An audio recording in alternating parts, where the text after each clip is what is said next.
In the sultry, shadowy streets of New Orleans, a sinister presence roamed, stalking the unsuspecting. The year was 1918, and the world was reeling from the aftermath of World War I and the Spanish flu epidemic. But beneath the surface of cultural revival and jazz-infused nightlife, a chilling specter haunted the city, one that wielded an axe.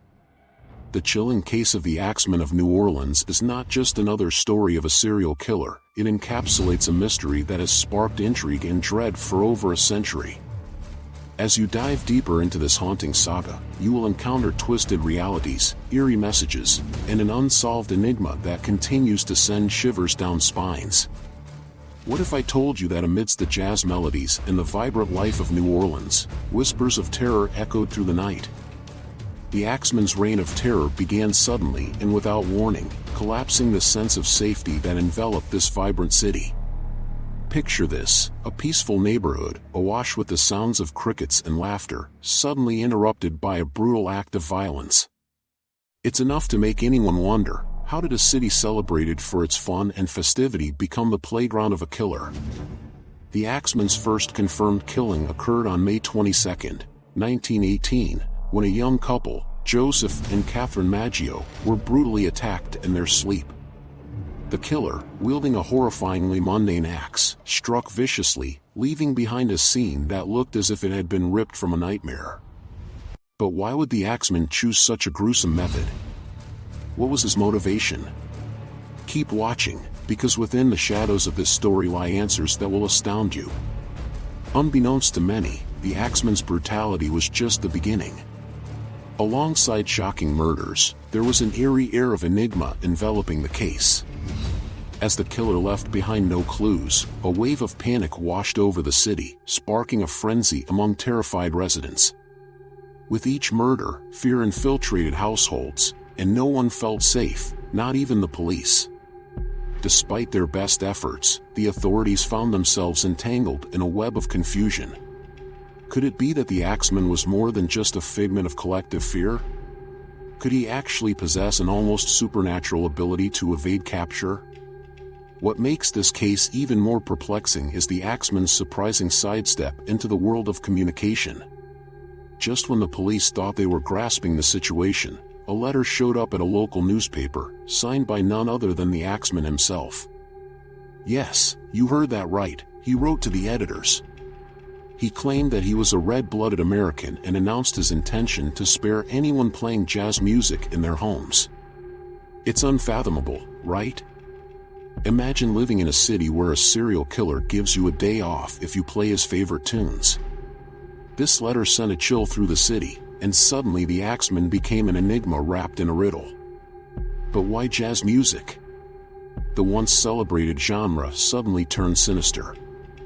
You might be wondering, did the Axeman have a personal connection to jazz? Was it a commentary on the cultural landscape of New Orleans, a burgeoning music scene thriving despite a backdrop of violence? The implications of this man's acts were deeper than mere terror, they played with the very pulse of New Orleans itself. As the months passed, the metrics of fear expanded.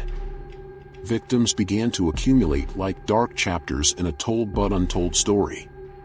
The brutality of the Axeman's strikes was matched only by the sheer unpredictability of his pattern. He targeted both Italian immigrants and the local populace indiscriminately, spanning rich and poor, young and old. And with the dawn of each new day, the city bore witness to new accounts of horror. One of the more shocking tales is that of the young man named Mike Pepitone, who was fiercely and senselessly attacked in his bed, miraculously surviving the harrowing encounter. Pepitone's resilience is a testament to human endurance, but his story serves also as a reminder, the Axeman was no average murderer, he turned victims into witnesses, leaving some alive to tell chilling tales of their midnight encounters. Imagine waking up in a pool of blood, only to realize you've narrowly escaped death. What goes through one's mind? How does one reconcile with being in the presence of such a dark spirit, one that permeated the very air you breathe? As the atmosphere thickened with fear, communities rallied in various ways. While the police continued their futile chase, citizens became detectives in their own right, forming vigilant groups to patrol their neighborhoods. But these heroes stood on the thin line between safety and paranoia. It begs the question, how does one maintain a semblance of normalcy in a time of such terror? For many, the sound of an axe slicing through the night became all too real, a haunting reminder that safety was a fragile construct. But amid the chaos, an unexpected twist emerged. In March 1919, as fear peaked, the mysterious Axeman made his grand entrance into the musical forefront through a jazz concert at the local parlors. That evening, the city collectively held its breath, uniting in hope and rhythm. Picture a crowd filled with mixed emotions, anticipation, joy, and, yes, fear. Was the Axeman going to reveal himself? Would he revel in the music that had charmed neighborhoods yet stalked them? Across the city, melodies resonated as residents performed jazz in celebration of their survival. They sought unity against the terror that stalked them relentlessly. And yet, there lingered the underlying question, was this an act to defy the Axeman's demands, or merely a moment of respite in an ongoing nightmare? This paradox of jubilation in the face of absurd terror paints a vivid picture of human resilience. But just when it seemed like the Axeman would either reveal himself or remain an urban legend cemented by fear, he vanished as mysteriously as he had entered. For months, he lingered in the hearts and minds of the residents, capturing imaginations with terror tales whispering in the heavy air of New Orleans. And then, in the blink of an eye, he was gone. Gone without a trace, leaving a trail of unanswered questions and broken lives in his wake. How can one explain a disappearance so sudden? Did the killer merely grow bored? Did the thrill of his rampage diminish, leaving him to revert back to the shadows? Or perhaps, simply, someone had discovered his identity? The very notion makes the hair on the back of the neck stand erect. And yet, as summer rolled into fall in 1919, the streets began to whisper stories of new threats, perhaps unrelated, but entirely credible and unsettling. There was a growing awareness that the Axeman, while elusive, was perhaps not the only predator prowling New Orleans' lively streets. Soon, the vibrant but haunted culture of New Orleans would carry the stain of past horrors, leading down paths of intrigue involving other suspects. The legacy of the Axeman, however, would continue to leave an indelible mark on the city. The darkness of his legend would live on, intertwining with folklore, earning places in jazz songs, and forever edging into the psyche of the residents. Isn't it haunting to think that the specter could still walk among us? In this narrative, myth and reality twisted together, raising questions about the lives affected and the secrets that were left unexamined. Each unsolved murder carried echoes, rippling across generations. Were the city's neighborhoods never safe again? What impact did the Axeman leave on the very fiber of cultural resilience, and how do urban legends influence our society today? As we peel away these grim layers of history, a new chapter takes form, a chapter that keeps the viewer on the edge and longing for closure in a tale that refuses to neatly tie up all its threads. For every mystery unleashed brings with it a compelling question, as you must wonder, who was the real Axeman of New Orleans? What truths and lies, comedic or tragic, did he cultivate in the transience of shadows on an August night in Old Marie? Perhaps the most astonishing aspect of this case is the obvious curiosity surrounding him, one tromping down twisted paths of history and mythology, a haunting reminder that the darkest of tales often lay roots where shadows linger. And now, just as we near the climax of this haunting narrative, the stage is set to unravel the true mysteries of the Axeman and the cultural footprint he left behind. But we'll pause and anxiously await the revelations and conclusions that await us in Part 2. The Axeman of New Orleans is ultimately not just a story of terror, it's a reflection of humanity, fear, and the indelible connections we share with our past. Stay tuned.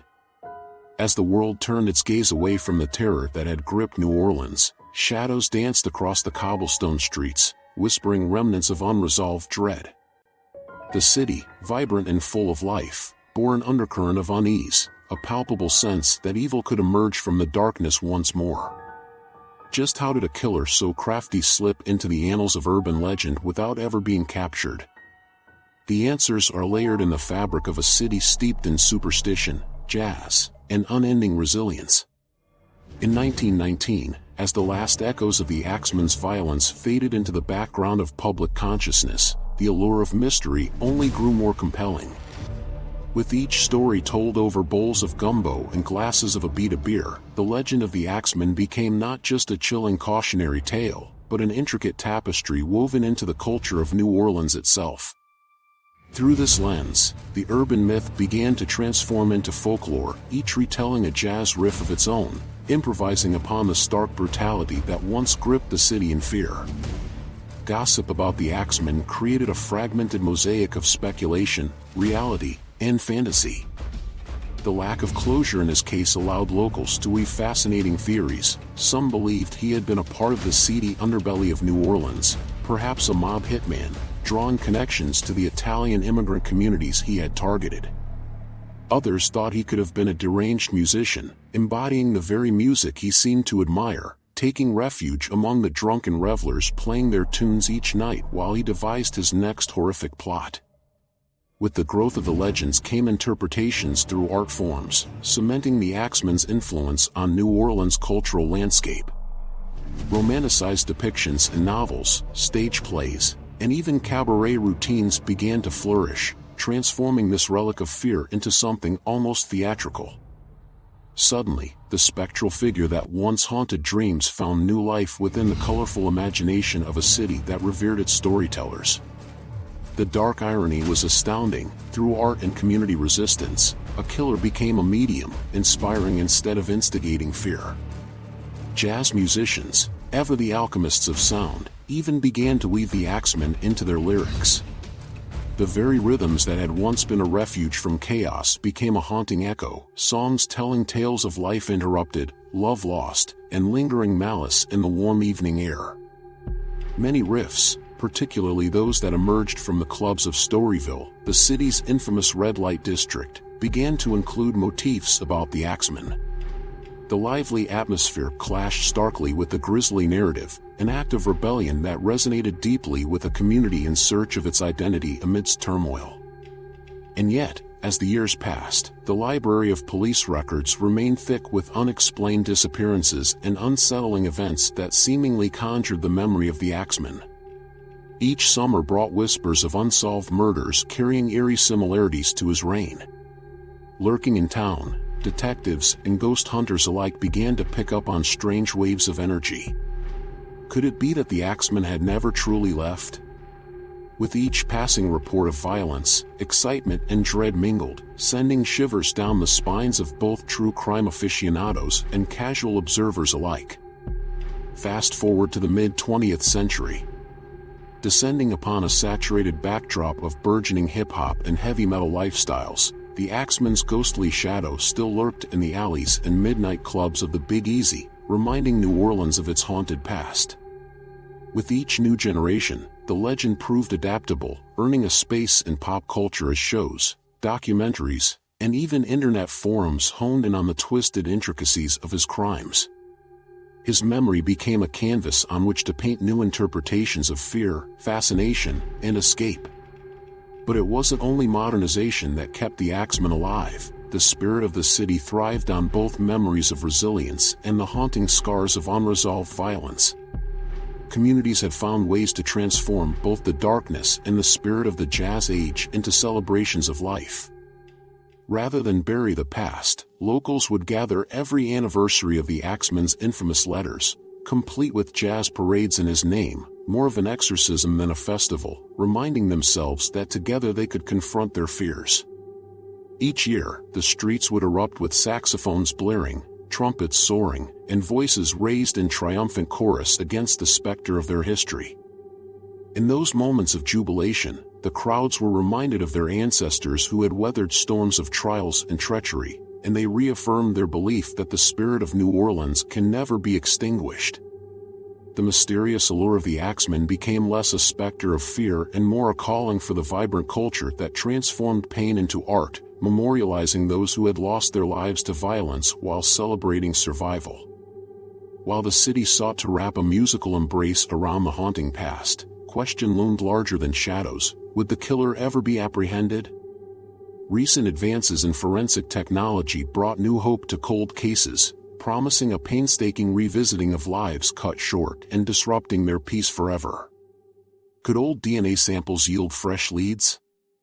Fleeting glimpses of possibilities emerged in local news cycles as cold case detectives revisited leads long abandoned, searching for what was left shrouded in the fog of historic fear. In part, these rekindled endeavors were spurred by the public's manifold fascination with true crime culture.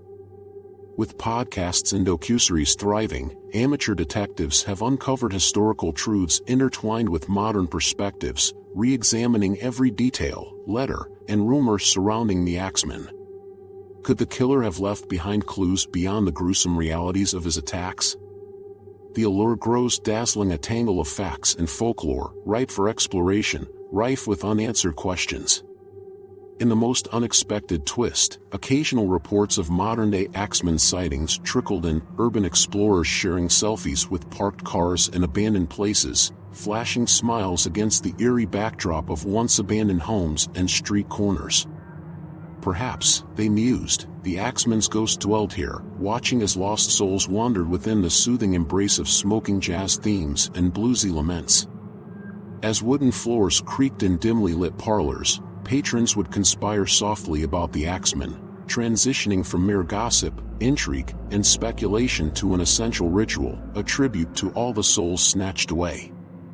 Extending beyond mere tales of horror, these storytelling sessions transformed into cathartic acts, creating a connection between past and present threaded lightly in color across a city renowned for hosting the ambitious, the wild, and the haunted. But, even with the revival of universal themes of investigation, fear still clung to the atmosphere like tightly bound beads on a string, an invitation to meet the specter of violence entwined around the heart. It beckoned a deeper conversation about urban culture, fear, and safety, fractals spanning generations.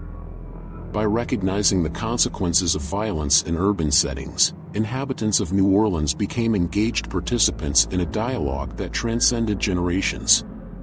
They grappled with the notion of how a city can harbor both beauty and darkness, a place echoing with jazz, love, and laughter while wrestling with ghosts that remain silently woven into the urban tapestry.